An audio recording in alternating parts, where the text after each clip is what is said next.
Now to our top story this morning, a story of retaliation in Aurora. The former police chief's partner is accused of making a false claim against a city council member.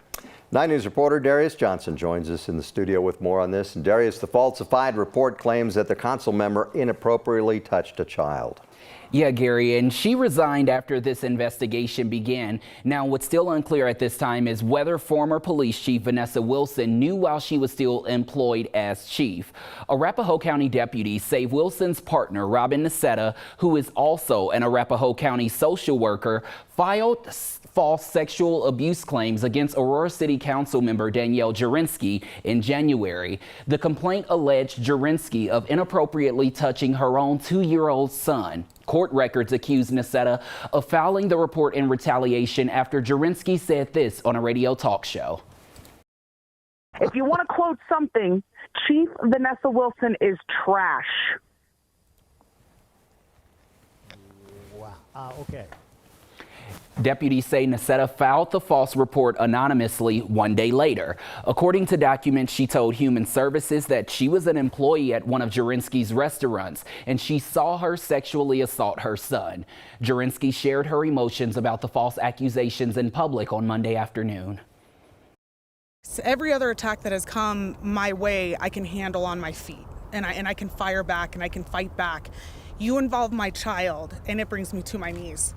And it becomes a different kind of fight.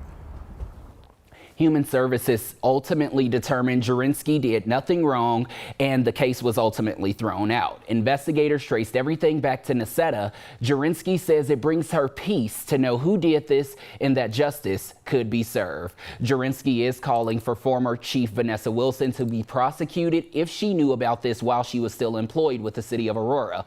She says what bothers her is the fact Nicetta misused her position where she was responsible to report sexual misconduct and neglect involving children. Right now, Nicetta is facing charges in that regard, as well as retaliation against an elected official. I mean, this is just pretty chaotic what's going on over at APD and the drama back and forth and, you know, dragging a child into this too. Yeah, I think one of the things when you easily look at this is someone who has a history with social services. She's worked there for a number of years. And I know a lot of people easily look at this wondering if this is retaliation, and then also wondering, hey, were you doing your job? Should you have been doing your job? And just looking at the misuse of that at that point. Yeah, malicious. Yeah, I mean, it certainly sounds like it was retaliation, but we don't know until they get into court, I guess. Yes, indeed. We'll see. All right, Darius, thank you. New overnight, crews working on several large fires in southeastern part of Baca County now. They say that the flames are suppressed, but they are battling wind and challenges with the location.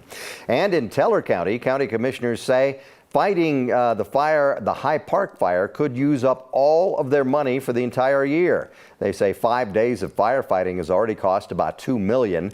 They want the state to declare a state of emergency because of that.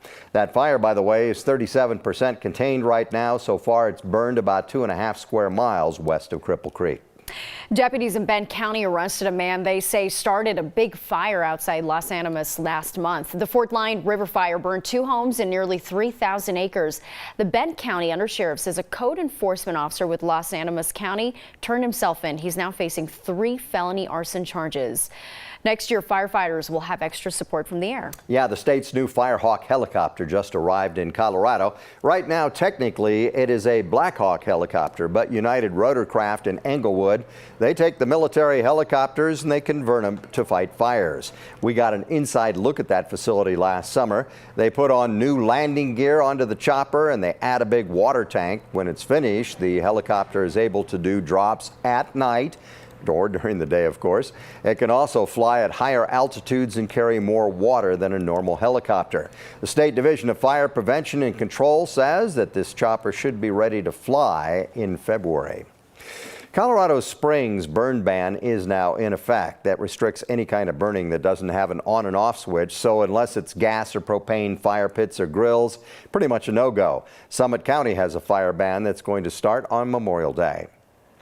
Well, every time COVID cases in the state start to go up, new questions come about how to react. And right now, a lot of the focus is on when to get a second booster. People 50 or above are eligible for a fourth shot or a second booster. People above the age of 12 years old are also eligible if they have a medical comorbidity. We asked Dr. Andrew French with Centura Health whether people should wait to get a booster if they recently recovered from COVID.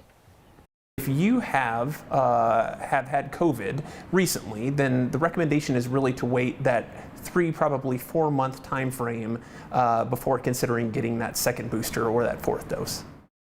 Models predict that COVID cases will rise over the next couple of months before going back down. Doctors say that since so many people got sick with COVID over the last few months, they're hoping that natural immunity will help keep this wave more mild. You can also get another round of free COVID rapid tests from the federal government. This time they're going to send out 8 tests instead of 4 per household. USPS will ship them again, and you can order them on covidtests.gov. Today, the president and first lady will visit the families of the victims killed in a shooting in Buffalo. An 18-year-old was accused of shooting and killing 10 people at a grocery store there. Yeah, police say that suspect had been on their radar before.